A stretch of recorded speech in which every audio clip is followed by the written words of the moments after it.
Hi friends, this is Miss Lindsay. Today we're going to read Corduroy.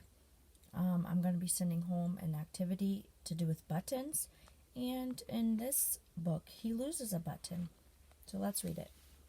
Corduroy by Don Freeman.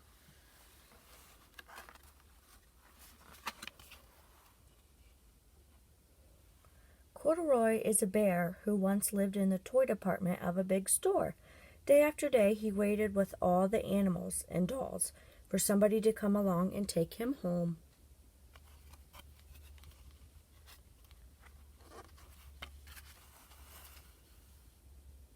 The store was always filled with shoppers buying all sorts of things, but no one ever seemed to want a small bear in green overalls. Oh, there he is, sitting on the shelf. He looks so sad, huh? Then one morning a little girl stopped and looked straight into Corduroy's bright eyes. "Oh, Mommy," she said, "look, there's the very bear I've always wanted." "Not today, dear," her mother sighed. "I spent too much money already. Besides, he doesn't look new. He's lost a button to one of his shoulder straps."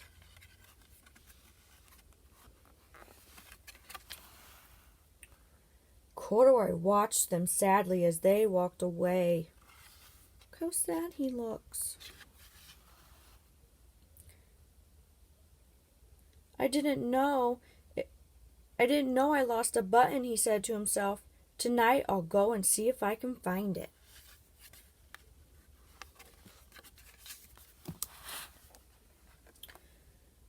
Late that evening, when all the shoppers had gone and the doors were shut and locked, Corduroy climbed carefully down from his shelf and began searching everywhere on the floor for his lost button.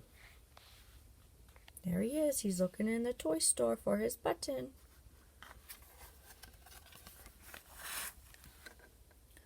Suddenly he felt the floor moving under him. Quite by accident, he had stepped onto an escalator, and up he went. Could this be a mountain, he wondered.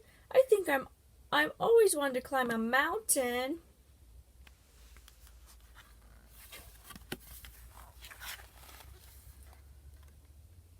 He stepped off the escalator as it reached the next floor, and there before his eyes was the most amazing sight. Tables and chairs and lamps and sofas and rows of beds. "This might be a palace," Corduroy gasped. "I guess I've always wanted to live in a palace." Look at all those beds in there and lights.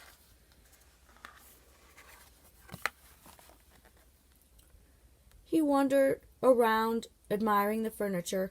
"This must be a bed," he said. "I've always wanted to sleep in a bed." And up he crawled onto a large, thick mattress. There he goes. All at once he saw something small and round.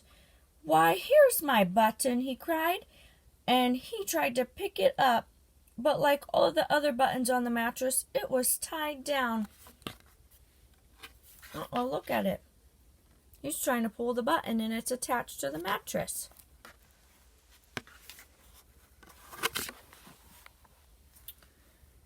He yelled and pulled with both paws until, pop! Off came the button and off the mattress Corduroy toppled. There he goes. There goes the flying mattress button, and he falls over. Bang into a tall floor lamp. Over it fell with a crash. Uh-oh. He dropped the lamp now. Corduroy didn't know it, but there was someone else awake in the store. The night watchman was going his rounds on the floor above when he heard the crash. He came dashing down the escalator. "Now, who in the world did that?" he explained. "Somebody must be hiding in here." Uh-oh.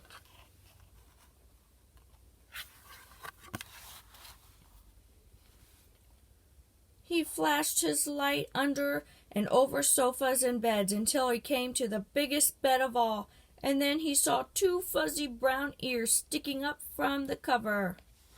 Who do you think that is in there? Yeah, that's Corduroy, huh? Hello, he said. How did you get upstairs?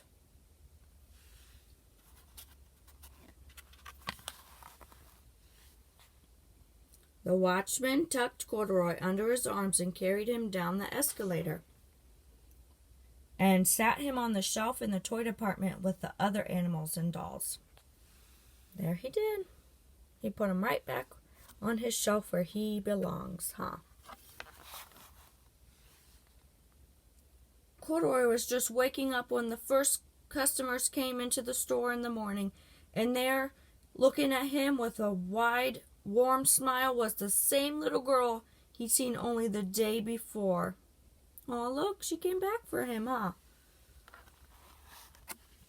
I'm Lisa, she said, and you're going to be my very own bear. Last night I counted what I saved in my piggy bank, and my mother said I could bring you home.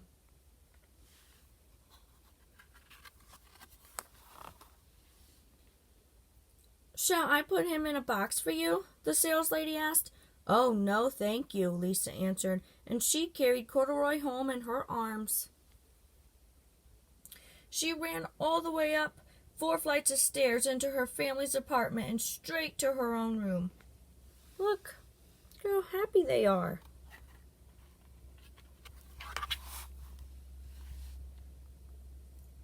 Corduroy blinked. There was a chair and a chest of drawers, and alongside a girl-side bed stood a little bed just the right size for him.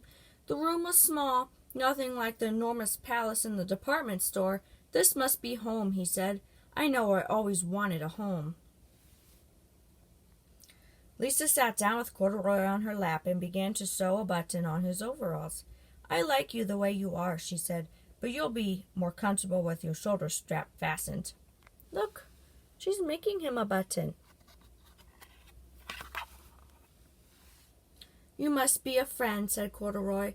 I've always wanted a friend. Me too, said Lisa, and gave him a big hug. The end. Thanks for reading Corduroy with me, friends. Bye.